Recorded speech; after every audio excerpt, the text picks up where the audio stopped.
Jai Sri Krishna. This video is for Gita Olympiad 2025. Om Shri Paramatmane Namaha. Shrimad Bhagavad Gita Atha Chaturdhodhyayah. Shri Bhagavan Uvacha इमं विवस्वते योगं प्रोक्तवानहमव्ययं विवस्वान्मनवे प्राह मनुरेक्ष्वाकवे ब्रवीत् एवं परम्परा प्राप्तम् इमं राजर्षयो विदुः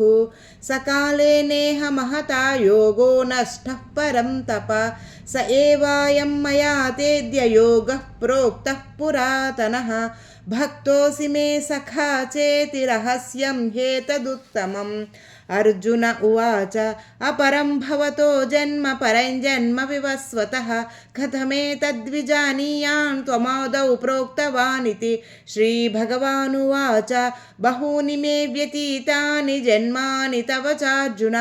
तान्यहं वेद सर्वाणि न त्वं वेत्त परं तप अजोऽपि सन्नव्ययात्मा भूतानि मीश्वरोऽपि सन् प्रकृतिं स्वामधिष्ठाय सम्भवाम्यात्ममायया यदा यदा हि धर्मस्य ग्लानिर्भवति भारत अभ्युत्थानमधर्मस्य तदात्मानं सृजाम्यहं परित्राणाय साधूनां विनाशाय च दुष्कृतां धर्मसंस्थापनार्थाय सम्भवामि युगे युगे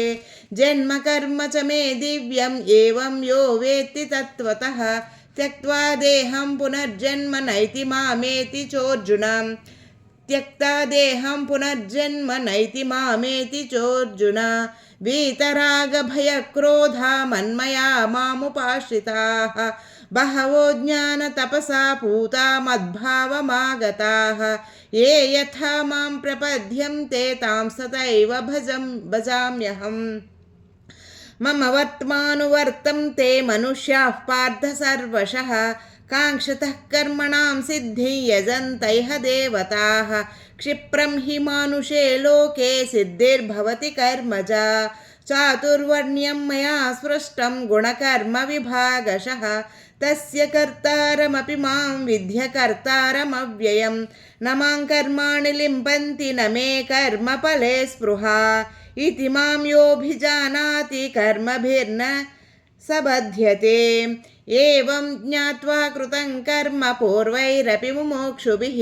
कुरु कर्मैव तस्मात् त्वं पूर्वतरं कृतं किं कर्म किमकर्मेति कवयोऽप्यत्र मोहिताः तत्ते कर्म प्रवक्ष्यामि यज्ञात्वा मोक्ष्यसे शुभात् कर्मणो ह्यपि बोद्धव्यं बोद्धव्यं च विकर्मणः अकर्मणश्च बोद्धव्यं गहना कर्मणो गतिः कर्मणः कर्म यः पश्येत् अकर्मणि च कर्म यः स बुद्धिमान् मनुष्येषु स युक्तः कृत्स्नकर्मकृत् यस्य सर्वे समारम्भाः कामसङ्कल्पितवर्जिताः ज्ञानाग्निदग्धकर्माणन् तमाहु पण्डितं बुधाः त्यक्त्वा कर्मफलासङ्घं नित्यतृप्तो निराश्रयः कर्मण्यभिप्रवृत्तोऽपि नैव किञ्चित् करोति सः निराशीर्यत चित्तात्मा त्यक्त सर्वपरिग्रहः शारीरं केवलं कर्म कुर्वन्नाप्नोति किल्बिषं यदृच्छालाभसन्तुष्टो द्वन्द्वातीतो विमत्सरः समसिद्धावसिद्धौ च कृत्वापि न निबध्यते गतसङ्गस्य मुक्तस्य ज्ञानावस्थितचेतसः यज्ञयाचरतः कर्म समग्रं प्रविलीयते ब्रह्मार्पणं ब्रह्म हविर्ब्रह्माग्नौ ब्रह्मणाहुतं ब्रह्मैव तेन गन्तव्यं ब्रह्मकर्म समाधिना दैवमेवापरे यज्ञै योगिनः पर्युपासते ब्रह्माग्नावपरे यज्ञै नैवोपजुह्वति श्रोत्रादीनिन्द्रियाण्यन्ये संयमाग्निषु जुह्वति शब्दादीन् विषयानन्य इन्द्रियाग्निषु जुह्वति सर्वाणीन्द्रियकर्माणि प्राणकर्माणि चापरे आत्मसंयमयोगाग्नौ जुह्वति ज्ञानदीपिते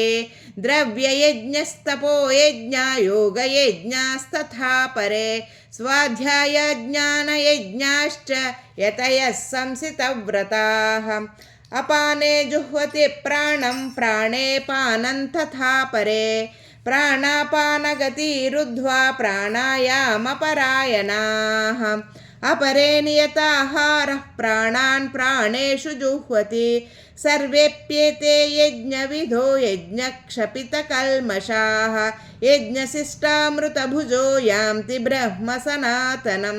नायं लोकोऽस्त्ययज्ञस्य कुतोऽन्यः कुरु सत्तमम् एवं बहुविधा यज्ञा वितता ब्रह्मणो मुखे कर्मजान् विद्दितान् सर्वान् येमै ज्ञात्वा विमोक्ष्यसे श्रेयान् द्रव्यमयाद्यज्ञात् ज्ञानयज्ञः परं तप सर्वं कर्माखिलं पार्थ ज्ञाने परिसमाप्यते तद्विद्धि प्रणिपातेन परिप्रश्नेन सेवया उपदेक्ष्यन्ति ते ज्ञानिनस्तत्त्वदर्शिनः यज्ञात्वा न पुनर्मोहम् एवं यास्यसि पाण्डव येन भूतन्यशेषेण द्रक्ष्यस्यात्मन्यथो मयि अपि चेतसि पापेभ्यः सर्वेभ्यः पापकृत्तमः सर्वैज्ञानप्लवेनैव वृजिनं तं तरिष्यति यथैथांसि समिद्धोऽग्निर्भस्मसात् कुरुतेऽर्जुन ज्ञानाग्नि सर्वकर्माणि भस्मसात् कुरुते तथा न हि ज्ञानेन सदृशं पवित्रमिह विद्यते तत्स्वयं योगसंसिद्धिं कालेनात्मनि विन्दति श्रद्धावा लभते ज्ञानं तत्परः संयतेन्द्रियः ज्ञानं लब्ध्वा परां शान्तिम् अचिरेणाधिगच्छति अज्ञश्च श्रद्धानश्च संशयात्मा विनिश्यति नायं लोकोऽस्ति न परो न सुखं संशयात्मनः योगः सन्न्यस्तकर्माणं ज्ञानसञ्चिन्न संशयम् आत्मवन्तन्न कर्माणि निबध्नन्ति धनञ्जय तस्मादज्ञानसम्भूतं हृत्स्नज्ञानासिनात्मनः चित्वैनं संशयं योगं मातिष्ठोत्तिष्ठ भारत ओम तत्सदिति श्रीमद्भगवद्गीतासु उपनिषत्सु ब्रह्मविद्यायां योगशास्त्रे श्रीकृष्णार्जुन संवादे ज्ञानकर्मसन्न्यासयोगो नाम चतुर्थोऽध्यायः।